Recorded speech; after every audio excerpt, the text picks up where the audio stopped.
In early 1857, a private, profit-driven corporation, the British East India Company, held sovereign power over the Indian subcontinent. To maintain its grip on this massive territory, the company relied on an army with a glaring vulnerability. Their ranks consisted of nearly 300,000 Indian soldiers, known as sepoys, commanded by roughly 50,000 British troops.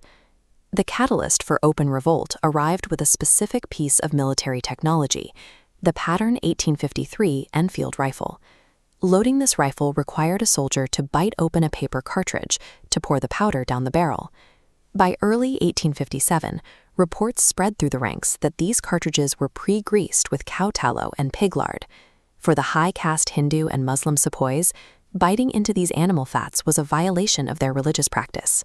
They perceived the grease as a deliberate attempt by their corporate commanders to defile them, turning a professional grievance into a systemic existential threat. The tensions snapped in the garrison town of Meerut on May 10th. Indian troops turned their weapons on their British officers and broke their imprisoned comrades out of jail. The mutineers immediately marched 40 miles to the ancient capital of Delhi. There, they demanded the 81-year-old Bahadur Shah Zafar take the throne and lead them as the Emperor of Hindustan. News of the revolt triggered a chain reaction.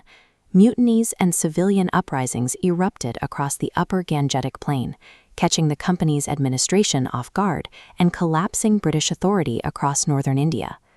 The rebels successfully seized major armories, held momentum from the initial outbreak, and maintained a staggering numerical advantage over their former masters.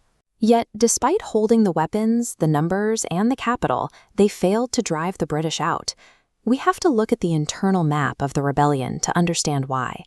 The 1857 uprising operated as a collection of disjointed factions, each driven by local and specific grievances rather than a unified national vision.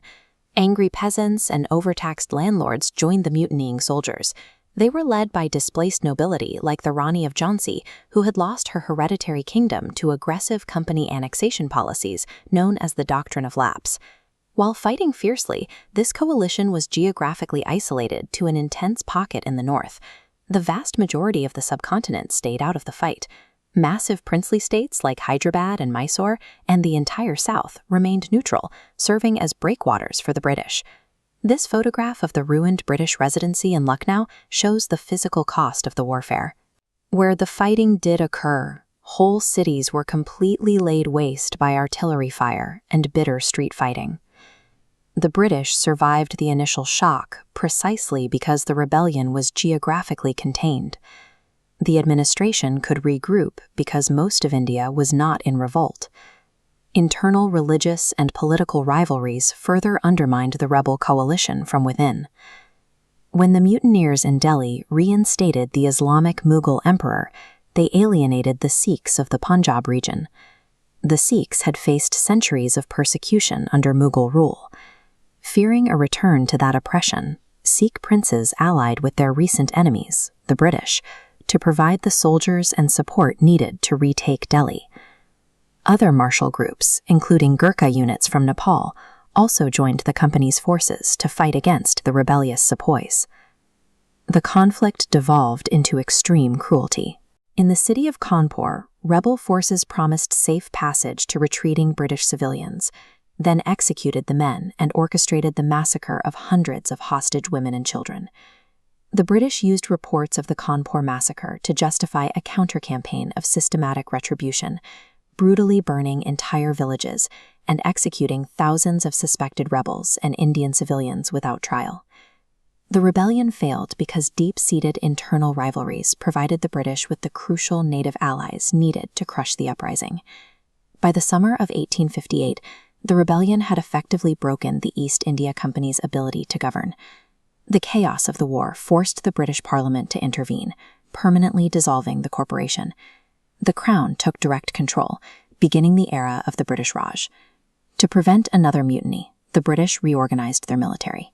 They drastically reduced recruitment from the rebellious high-caste communities, favoring the martial races who had stayed loyal during the fighting. On November 1, 1858, Queen Victoria issued an official proclamation. It promised religious tolerance and stated that Indians would be admitted to offices in the Queen's service based on their ability and education. But the British failure to honor these promised rights became a focal point for a new generation of activists. The memory of the fractured rebellion forced educated Indians to realize that to achieve true independence, they would first have to forge a singular, unified national identity.